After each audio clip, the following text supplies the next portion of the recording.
I'll open us. Let's pray. Great, loving, and faithful God, we are so thankful for the opportunity to gather together today as your people.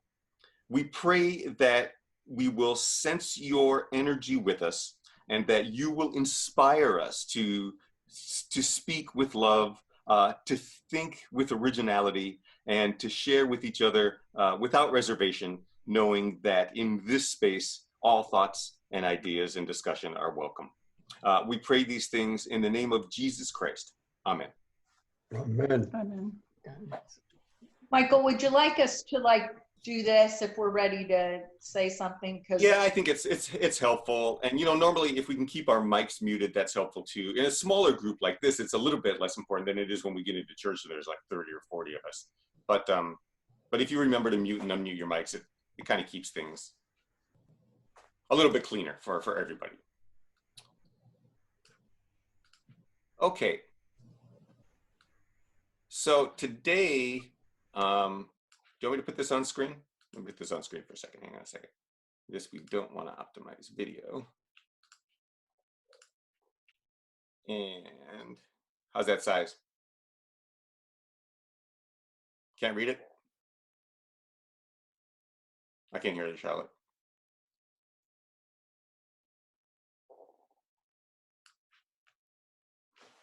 That's okay? Alrighty, so this was, you probably remember when this bridge fell apart several years ago, and it was built in the 60s, and then they've been replacing it for a couple of years, and it will be finished later this year. It's a beautiful bridge. I didn't put the picture in this, but in the email that I sent out, it's designed because I guess shipbuilding, or there's a port in Genoa, there's a port that's enormous, so the bridge is designed to sort of reflect the bottom of the ship's bow. And this gives us an opportunity to talk about bridges and what bridges stand for, and biblically how bridges are represented. So let's dig right in. Is the purpose of a metaphorical bridge building so that you can cross over to where someone else is, or that he or she can cross over to where you are, or both? Or are there other purposes?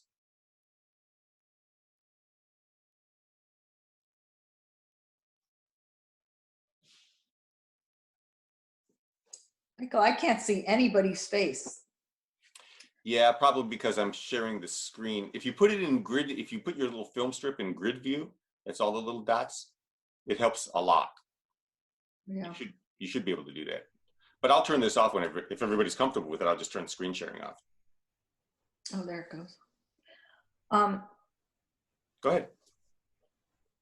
Yes, of course, the bridge building has to go both ways. I would love it to go both ways. I don't want to just reach out to somebody else and have them not, I mean, if I reach out to somebody else and they don't reach back out to me, then I don't think I reached out very well, or very right, or very loving, or something.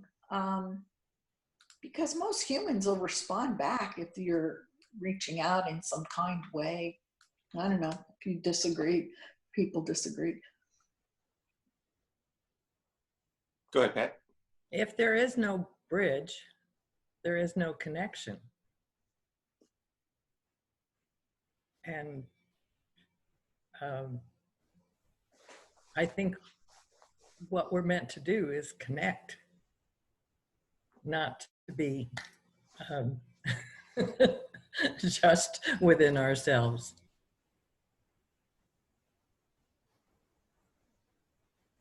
Helen? Also, it's a give and take. If you don't reach out, then you don't want on the other side. It's just like the story of people crossing the bridge. My grandmother used to tell me, "Do I go gruff?" You know, when you cross the bridge, and I guess he's a dragon or something. Anyway, it's an old Irish story, I suppose. And he's saying, you know, I'm going to get you, but you got to have faith. You got to have faith when you cross that bridge. And even when you get on the other side, you have to pick and choose, you know, what's on the other side. I mean, bridge building is interesting, both, I mean, physically and metaphorically, because we do tend to build bridges, you know, across rivers and things like that to connect to, well, I think of Budapest, for example. Budapest, Buda and Pest, separated by a river, right? And it's the bridges that eventually turned them into one metropolis, right? But also, you know, do you ever think we have to be maybe wary of what's on the other side when we're building a bridge? You know, Grace, you mentioned, you know, that a bridge works both ways and that, you know, hopefully both sides would be willing to come to each other's side. But I don't see a lot of that happening around the world today.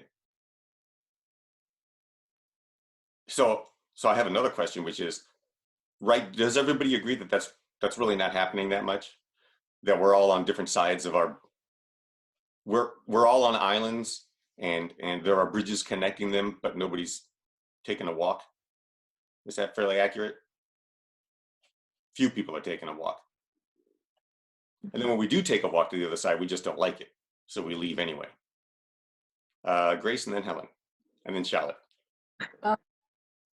I think on a global level, there's no bridge walking both ways, but I think on a personal level, some things are happening across boundaries with people. But yeah, big picture, no, that can get discouraging. That's all.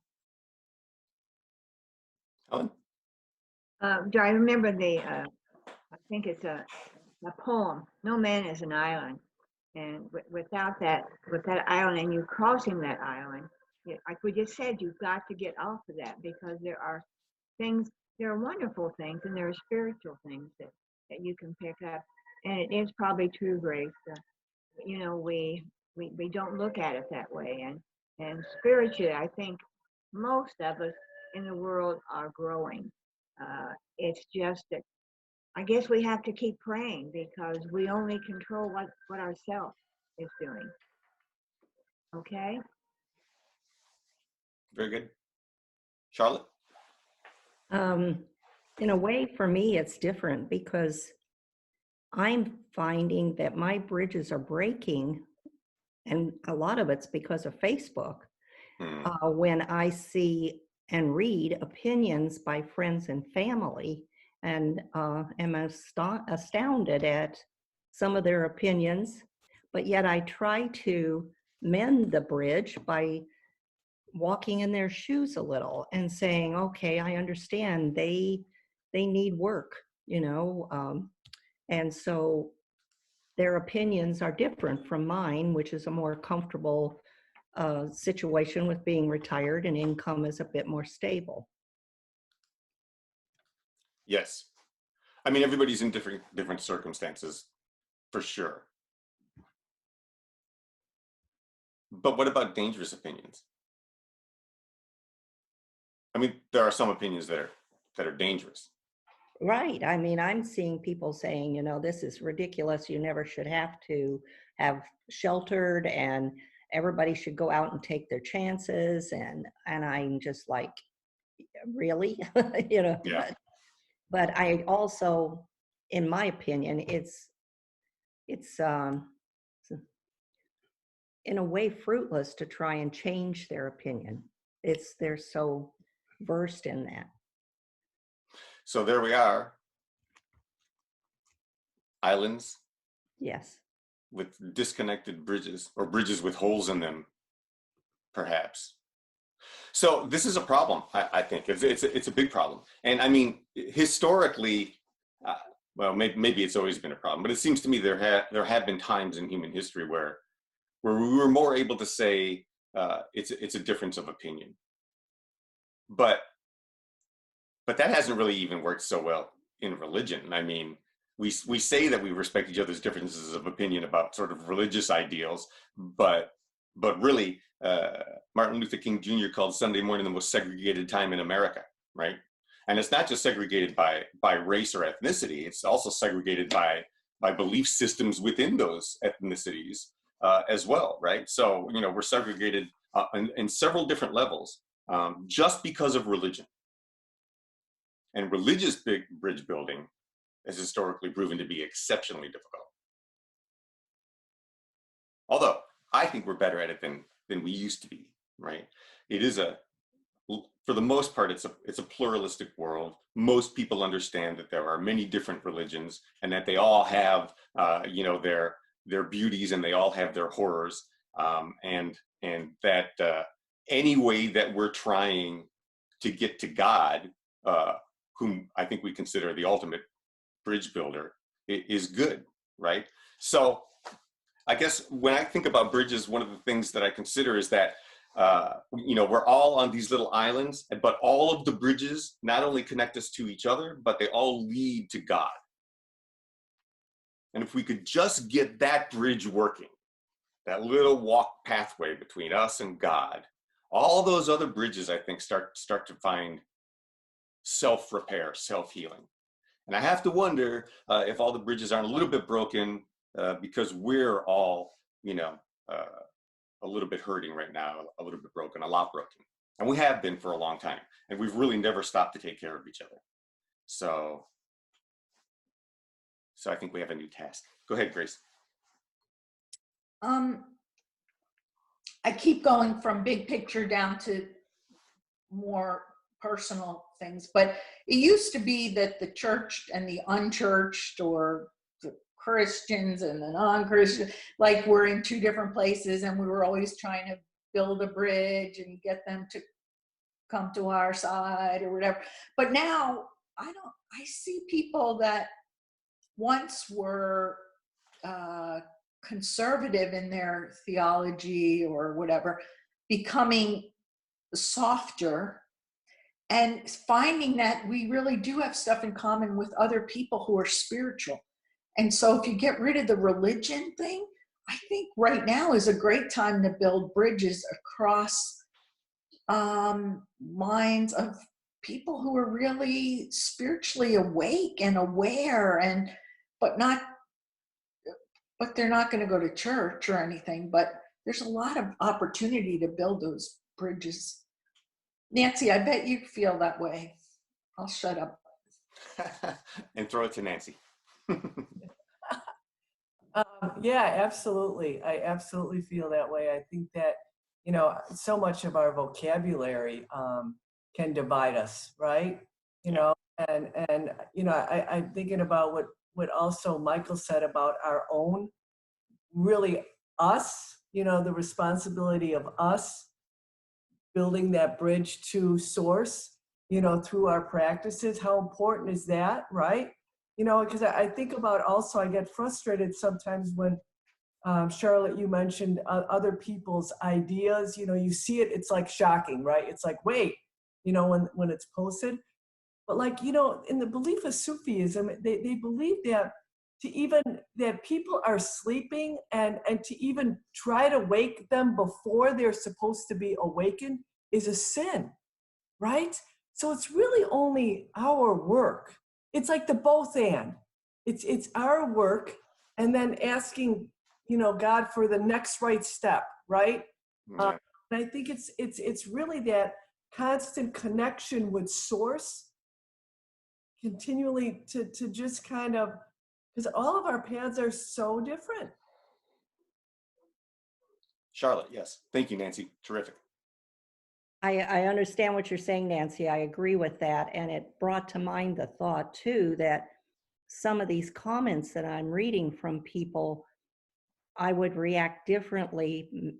I might react differently as to if I could be in person with them, connected, versus via the internet. Because personally, we get along well together. We can have fun together. We enjoy each other's company. It's just that when we're separated and there's no bridge, by not being able to be together personally, then comes the reaction of the words.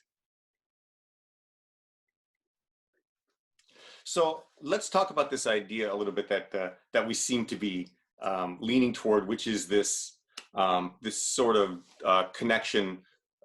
We talk about the vertical connection and the horizontal connection, right? Especially those of us who are in ministry and have been to any sort of anything really, right? There's the connection between us and God, and with the whole congregation as well.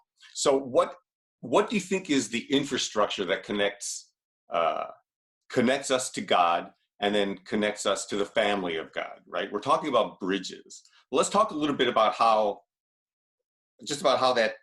that may work, and if there's something we can think about maybe that will make us better bridge builders. And when I say us, I mean me. So I've lost my patience lately with people I've been trying to build bridges with. So you know what I'm saying? Because again, there are opinions that are dug in, and I respect people's opinions, but when your facts are wrong, that's a problem. When your opinion is built on crap, that's a problem. So you see what I mean? I'm having difficulty finding bridge building language because the opinion's built on crap. So what do you do with that, folks? Help a brother out. It reminds me of when I took the class statistics, and the comment was, and also in research, you can find research or statistics to back up any opinion. And some people that's part of the issue, is people are always reposting saying, no, your facts are wrong. And yeah, it's hard to argue with all of that. Well, so I read an article, and I don't necessarily want to get off on a tangent here, but I read an article this week that talked about one of the coming issues that's already started is this sort of breakdown of trust in facts and the institutions that provide facts, right? And then that causes a breakdown in our institutions. I mean, I think we're already seeing that happen, right? Somewhere along the way, well, this is not a new issue either. I mean, what is truth, right? What are the facts?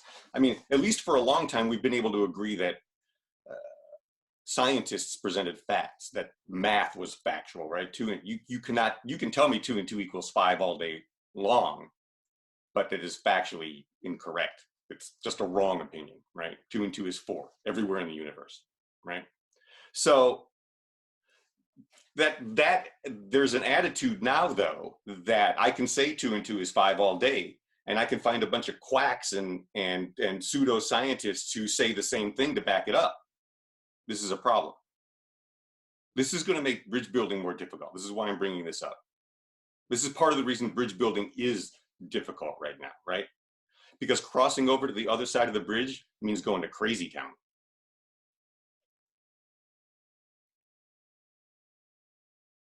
Is that too harsh? I apologize to the people who live in crazy town. I don't think it Go ahead. I don't think it necessarily means we got to cross over to the other bridge. I think about the saying from Thich Nhat Hanh, the world will be at peace when we are at peace within ourselves, right?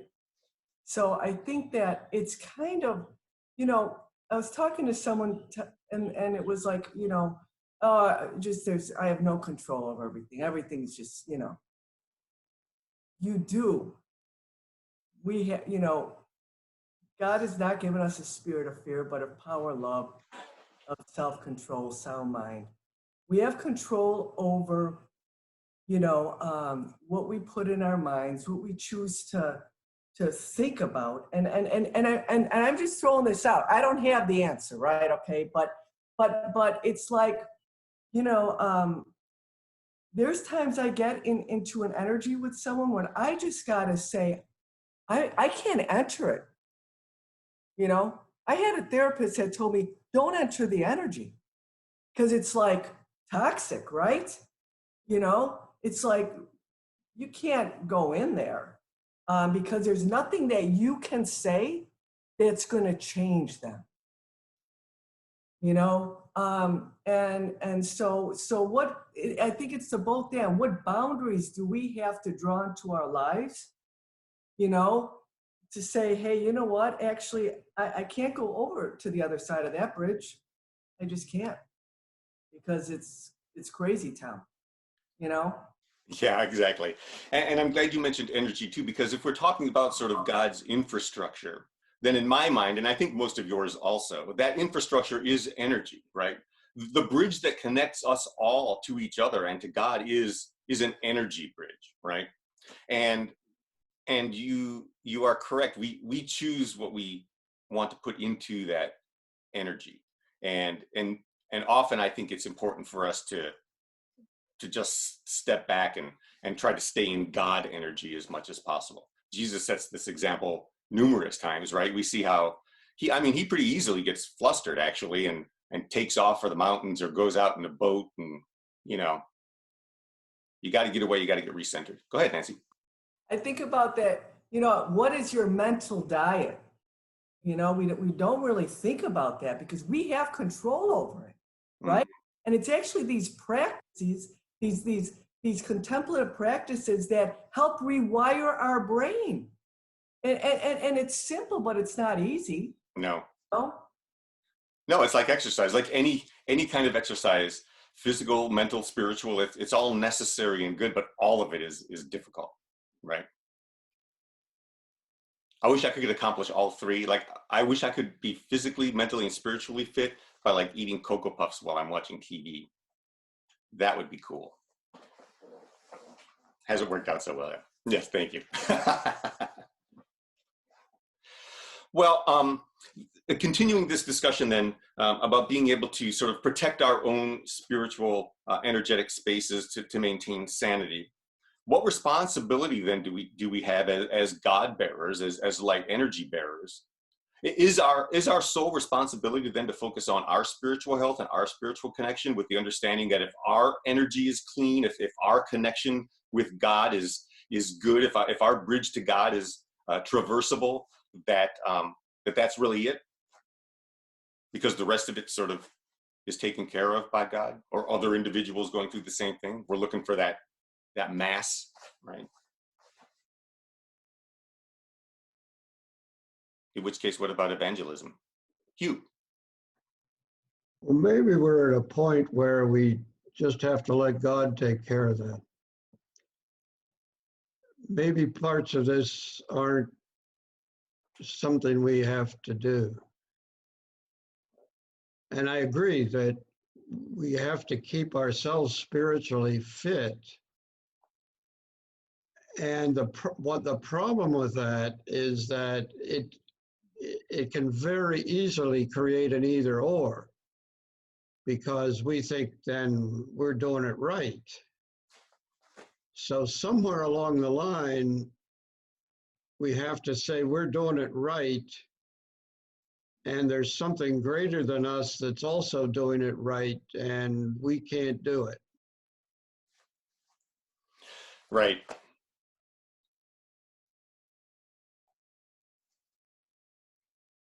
Yeah, it's been, I forget that we're not in this alone, that God's got it. Whatever is happening is part of this sort of eternal process that we always talk about, this cosmic loving process.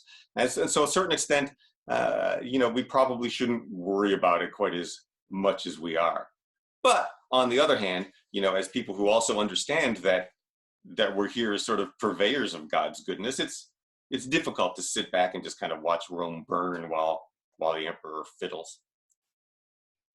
That said, I appreciate your sentiments, Hugh, because I did need to hear that, and I think that's something important for all of us to remember, that ultimately, it's God's thing, and we're, to a certain extent, we're just along for the ride, and while we try to make the ride is equitable for everybody, so that everybody can sit at the front of the bus. It's not our work alone to do. So maybe that will help us from being a little bit frustrated with the current state of affairs. It helped me a little bit. Thank you. Thanks for that. Well, what else about bridges? Go ahead, Nancy. And I think a really important thing is also just kind of this, when we it's this empathy, right? It's like I was talking to my brother who's a Trump supporter, you know, and we usually like wind up, we don't really even get into political discussions, but you know, he's got his own business and he's run into difficult times, you know what I mean? And we had this heart to heart. And it's like I could see where he, you know, it's like there's no one point of view, right? There's only points from a view. And it's until we really kind of, you know, I think it's the both and. I mean, like Charlotte, you said when you look at someone in their eyes, right? We could actually, there's that connection when sometimes we'll read them on Facebook and it's like, whoa, you know, it's like all of a sudden, you know, and I just, I had this situation happen to me yesterday, and it was, I read a post on Instagram from one of my friend's daughters, and it was about the Ahmaud Arbery, you know, and they're friends of color.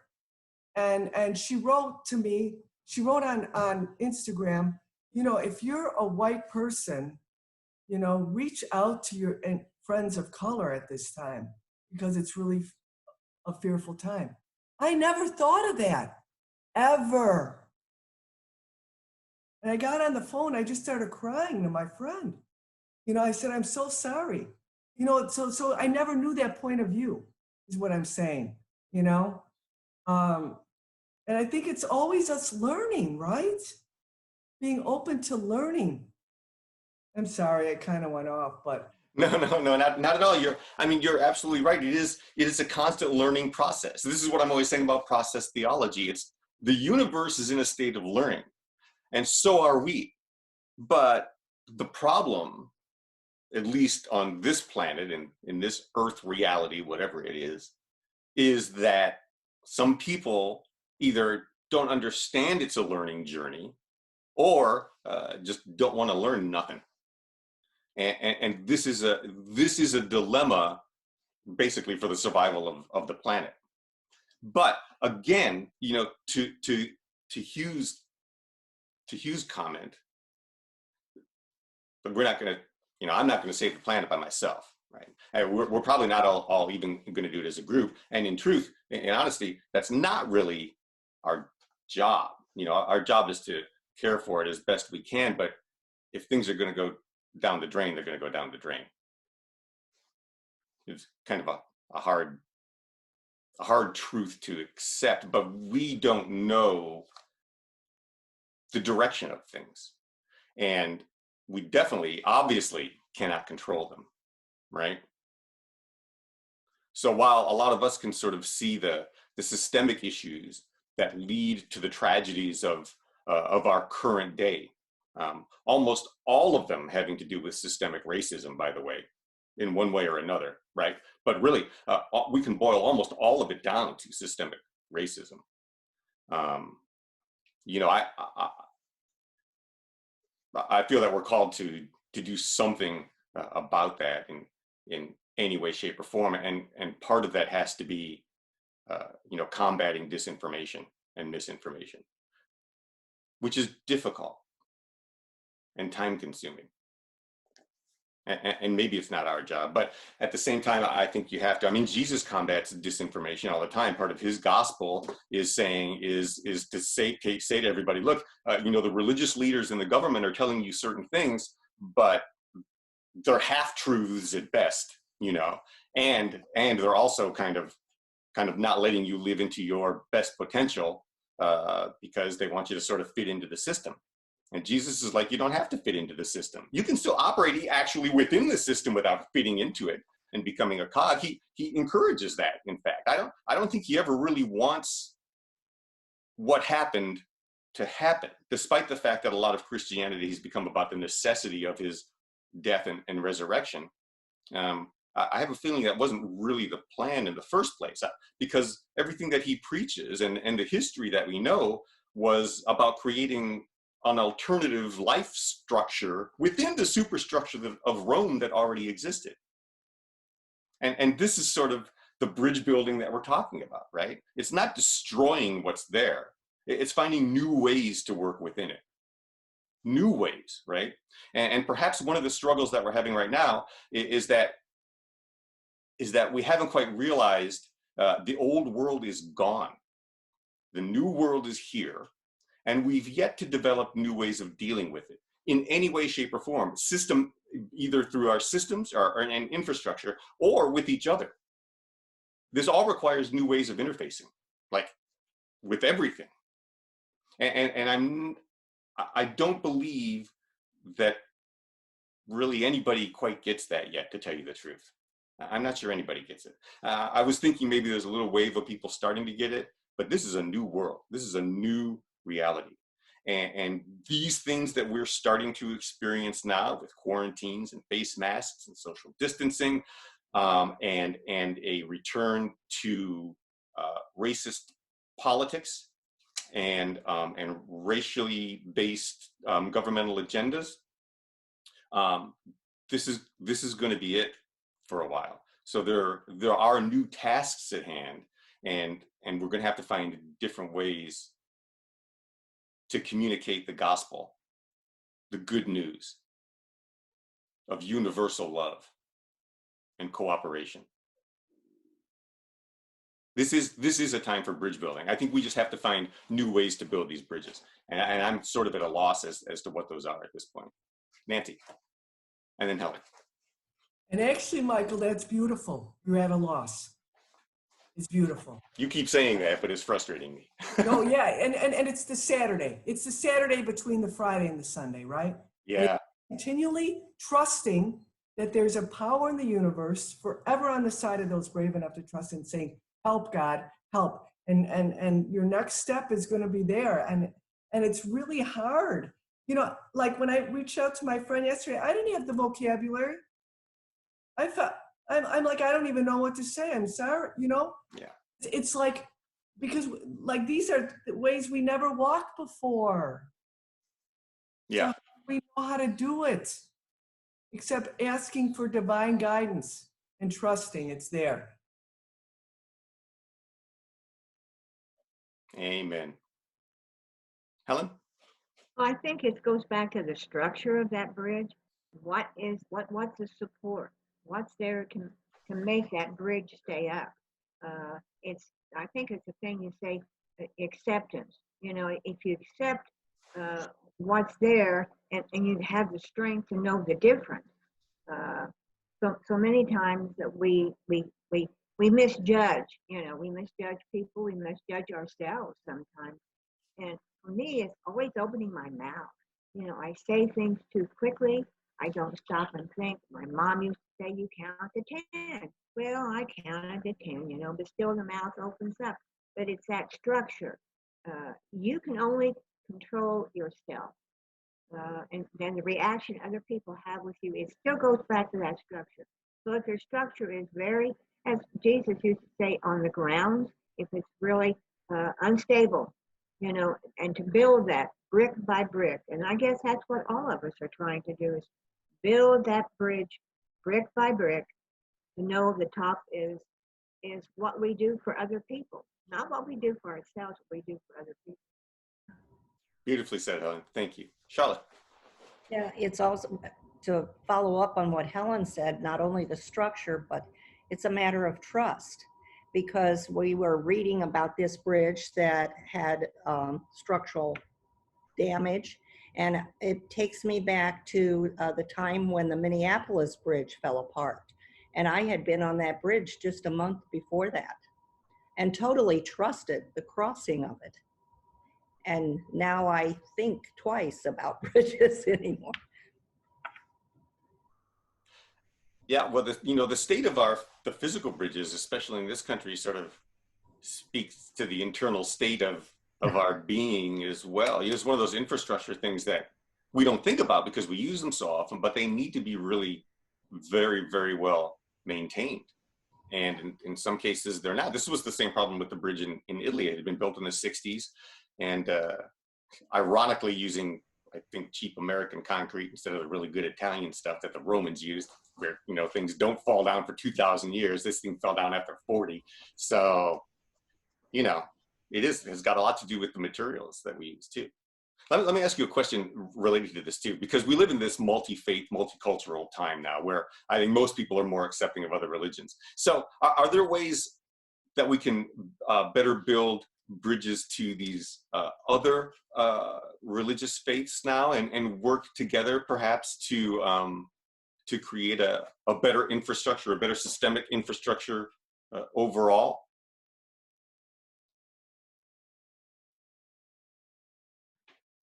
And what are those materials? Go ahead, Charlotte.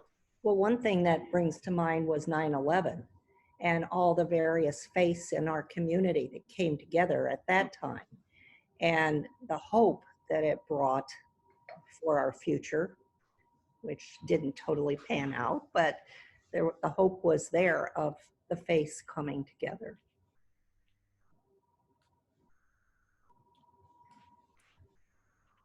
Go ahead, Barbara. Well, I was just thinking how wonderful this group is and the thoughts. And it seems like we've been talking about the power and the ability to go within, whatever you want to call it, meditation, being with God. And then so much of us have this need to do something, you know, to make the world better, to, you know, speak out to racism, to whatever. And what I've found is that sometimes I just have to, if somebody mentioned this before, trust that when I hear or feel something that needs to be done in our community or with a person, that I take the risk to reach out. And often it's somebody who is ill or dying or has somebody who's dying. They're really not in a good place. And I don't always know their religious background. And sometimes I know they're really anti-religion, anti-church, or, you know, whatever, something. But if I use just the words love, I'm sending love, or I'm surrounding you with love, that is never offensive. You know, it's when you start using God language or church language or whatever that it can become offensive to somebody. You know, you don't know what their experience has been with the church or whatever. But the idea of surrounding you with love, I'm sending love, that's, and just taking the risk whenever I feel like I need to reach out to somebody, not be afraid to do that. Yeah, and you know, it's a great point about language, and especially if you're not churched or you've been hurt by the church or you just don't like church. You know, it's taken me a long time to get comfortable with sort of churchy language, and I really don't use that much of it anyway because of just the reason that you're saying too. You know, I mean, amongst ourselves, I'll often say that I'm sending prayers or something like that, but to other people, it's usually light and love or peaceful energy or something like that. You know, and I think that's good. I think considering the language that we use to speak about God and our connection to God is important in a pluralistic society where there are many different images of God, but also where many people have rejected the concept only because they hate religion, right? They've had bad experiences with it, or frankly, they're just, you know, postmodern and young, and they don't see the point of believing in the sort of God that most organized religion presents to them. Their concept is frankly more science-based and reasonable. I mean, there's still no proof for it, but it makes more sense than the sort of God that's presented by these ancient religions, right? So it's important to consider the language and to change the language and to let people know that, you know, we sense this cosmic force that unites us together through love, and hey, we're struggling with what to call it too, but we feel it, and we know you can feel it when we send it to you. You know what I mean? So that's actually a pretty good way to start a conversation, because I have found actually my in with a lot of people is quantum physics, because we can start talking about physics and energy and it just really readily slips right into more contemporary explanations or ideas about God, and then from there you can talk about new forms of organized religion as well. So those conversations flow pretty well. And it may sound funny to say that, the conversation starter is quantum physics, but really there are a lot of people in the world these days who understand at least the basic concepts, who have read something, they've seen Cosmos, either the Carl Sagan version or the Neil deGrasse Tyson version. All the young people I know have seen that show. So they're well versed in these things, and they're already thinking about what it means to be a sort of a cosmic being in a cosmos that might actually have a sense of self. That's also a good in too. So I think there are a lot of ways for us to build religious bridges without using any sort of religious language. In fact, I find it somewhat more effective to use purely non-religious language when I can. The only sort of religious language that I find difficult to avoid is the mystical language. But that also is universal. All religions have mystics and mysticism and mystical. Somebody mentioned the Sufis earlier, I think maybe Nancy. And this is a great mystical tradition. So I think there are more ways to find common ground using more universal language than there were before. And so I take some hope in that. Why don't we take a look at a passage of scripture? What time is it? Wow, man, time flies with y'all. It's crazy. Let's take a look at a passage of scripture here real quick.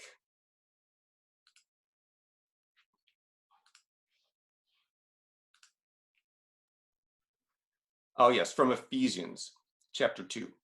But now in Christ Jesus, you who once were far off have been brought near by the blood of Christ. For he is our peace. In his flesh, he's made both groups into one and has broken down the dividing wall. That is the hostility between us. So he came and proclaimed peace to you who were far off and peace to those who were near. The Apostle Paul is addressing a problem that was roiling the early church, which the church was born in the cradle of Judaism, and all the first believers, like Jesus himself, were Jews. Thus, at the time of the Ephesian letter, there was still a belief among some that for Gentiles to become followers of Jesus, they first had to undergo Jewish initiation rites, including circumcision. So you can imagine there was some resistance to that. There is not much in the Ephesians letter that speaks directly to this struggle, but it's the subtext of these verses that speak to how Christ unites both Gentile and Jewish believers into one group. This then helps us better understand verse 17, where Paul speaks of Christ as the one who brought good news of peace, both to those who were far, for example, the Gentiles, the outsiders, and to those who were near, the Jews, the insiders.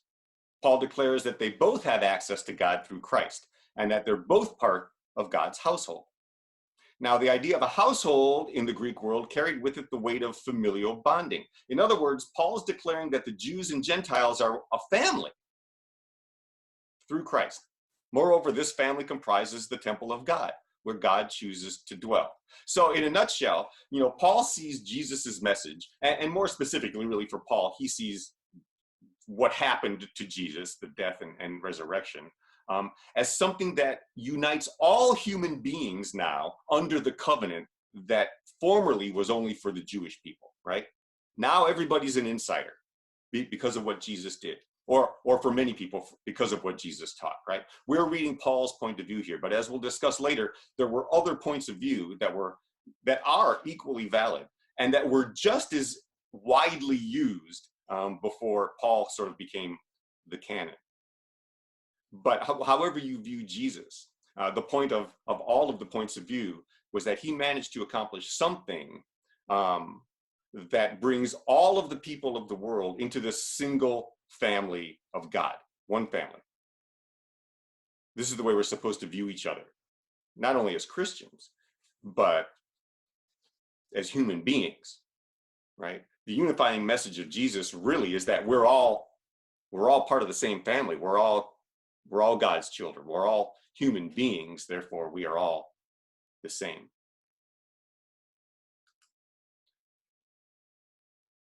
So what do you think we can learn from Paul? Oh, go ahead, Grace. That's great.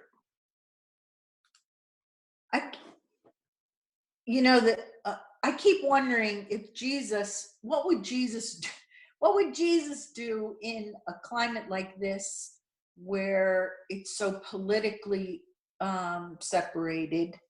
If Jesus were on the scene, would he try to love the people from opposite political, leanings, or would he treat that like he treated the Pharisees, or like what is our calling in this situation as followers of Jesus? Like what would he do? Well, he does both though, doesn't he? I mean, he sometimes approaches with love and he sometimes calls it out. And it's sort of, at least according to the little bit of data we have on him, it somewhat seems according to how pissed off he is at the moment. He definitely saves his most wrathful tones and actions, though, for money changers, bankers, people who are charging usury on loans, people who are taking advantage of people financially. Jesus definitely can't stand that, right? He calls it out many, many times. Yet, and I mean violently, right? On the other hand, when he's speaking to people about the way that they're supposed to operate in the system, he's encouraging them not to do that, but instead to gather peacefully in large groups and just resist, right? And I think the key for Jesus that we often overlook is the size of the group too. We always talk about the 12 disciples, but to imagine this guy with 12 hippies wandering around the Middle East was going to cause the Roman Empire any turmoil is laughable. They definitely wouldn't have cared if it was just a dozen people. So we have to consider that the reality of his movement was that it was thousands of people, enough to attract the attention of an empire. Thousands of people. That's a movement, maybe millions of people. So I consider that portion of Jesus akin to the way, say, Martin Luther King Jr. acted during the Civil Rights Movement. I think Martin Luther King Jr. and Malcolm X are both good examples of Jesus and the way that Jesus acts in different situations.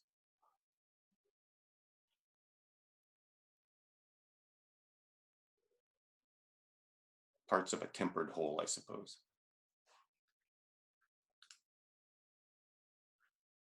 Yes, Grace. Michael, this is really rich stuff, and it really makes us think like from our heart, because you said Jesus sometimes got mad, sometimes didn't get mad. It just feels like it takes some spiritual discernment or something to know which of those to go with. And it takes some, like Nancy said, some contemplation or something to be able to straddle those two worlds. And I want to be able to do that as a follower of Christ. I just have to be very deliberate, or it doesn't come, that the balance, I think, doesn't come easily. We have to think about it, I agree. And, Helen had mentioned that, she's sometimes reactionary, she talks before she speaks. And obviously I can relate to that. You all know me. And it's, I don't think Jesus is reactionary. I don't mean to imply that because he understands who he is, right? So when he does these things, he's still coming from a place of sort of divine guidance. Whereas often when we do it, at least again, speaking for myself, often when I do it, I'm just reacting out of one emotion or another. Who even knows why we react to things the way we do sometimes? They just set us off. And those are good times to step back and go, all right, I need to take a breath. I need to be quiet.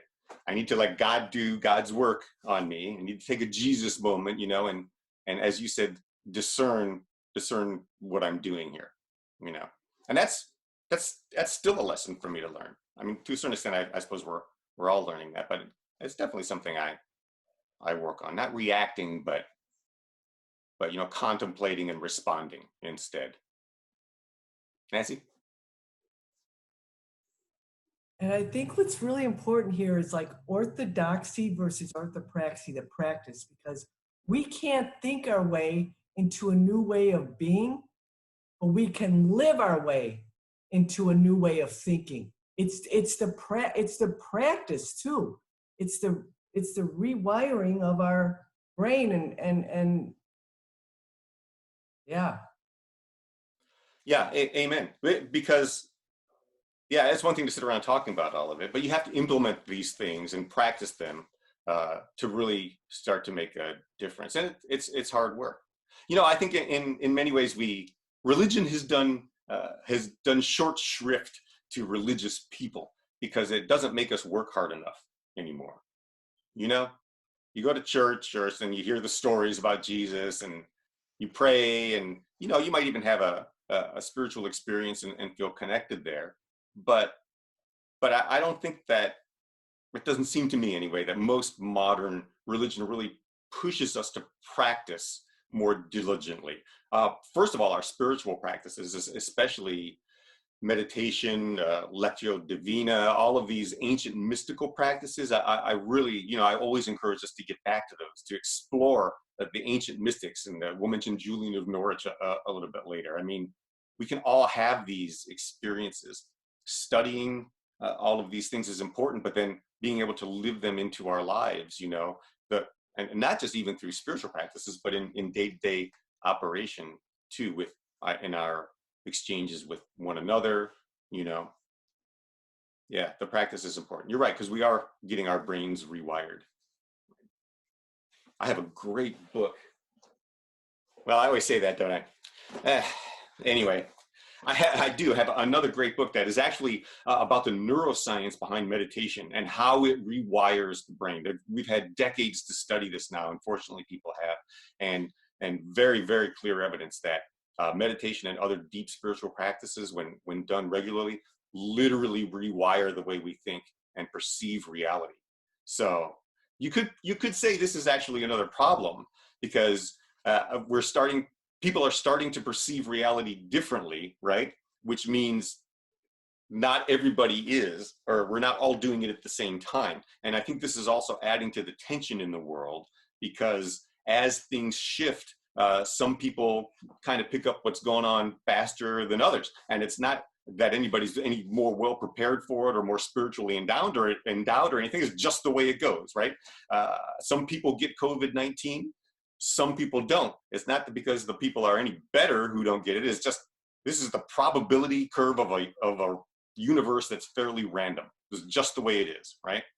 So the world is definitely going through a shakeup right now. The universe is waking up to something brand new. And some people sort of get it. Some people don't get it at all. And I doubt that anybody really gets it very much. But there's definitely an inkling happening. And I think that is a reminder for us to be patient as well with each other, because this is huge, what's happening right now. And a lot of people are just going to be afraid of it. Nancy?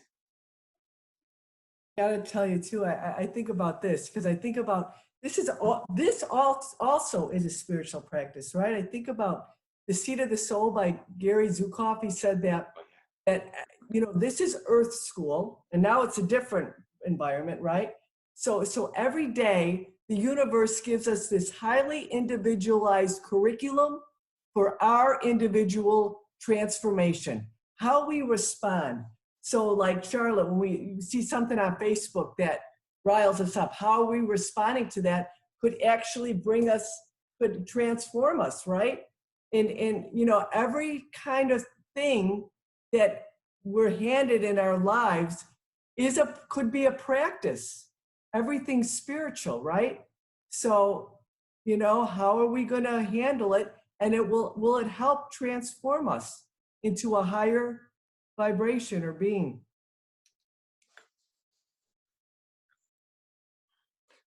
Helen? As Nancy was talking, I was thinking about how some of our prisoners of war have come back and how this isolation that they went through. And then we had the neurologists, the psychologists, they went through this and even gave, courses on how to do that. My daughter, when she went to Israel on one of the trips, it was when they were bombing, and she had never been around anything like that. And she had to go down, wear a gas mask and that stuff. But they took her out before she went, and they showed her what isolationist was. She had no contact with me for 24 hours. She says, I'm going to be there. When I come back, I'll let you know. So when Nancy was saying that, my mind was thinking, that's isolation. And right now, our government officials seem to want to isolate us. Just recently, anything that the World Organization wanted, no, we don't do that. We get out of NATO. So we went through isolation many years ago. It doesn't appear to work. So, this isolation, but again, it does make us think, as Nancy said, it wires us to a new level. Yes, that's more. Yeah. Well, my friends, this has been, as usual, an unbelievably enlightening discussion. Thank you all for sharing your thoughts. It's, I love these, and thank you for indulging my craziness as well. I appreciate it. Everybody's, I think what we can take away from this today is this idea that I think curriculum is just a great note to leave on. We're studying, right? We're students. We're not only disciples of Christ, we're students of the universe, right? We are studying for God as God's physicality in this reality. And part of that means just being flexible enough to accept when the lesson changes and to do our best to learn the new stuff that's being thrown at us. And it's coming at a really fast rate. So I appreciate being able to discuss all of it in groups like this with other people who are also getting a lot of new information thrown at them at a fast rate. Together, we'll start to figure out what the direction ahead is. And I know that we'll always move forward with God's love guiding us toward community, wholeness, and bridge building. Okay, we'll take a short break. We'll be back at about 10:15 for God Connect. Thank you all for tuning into Wired Word. I'll see you in just a moment.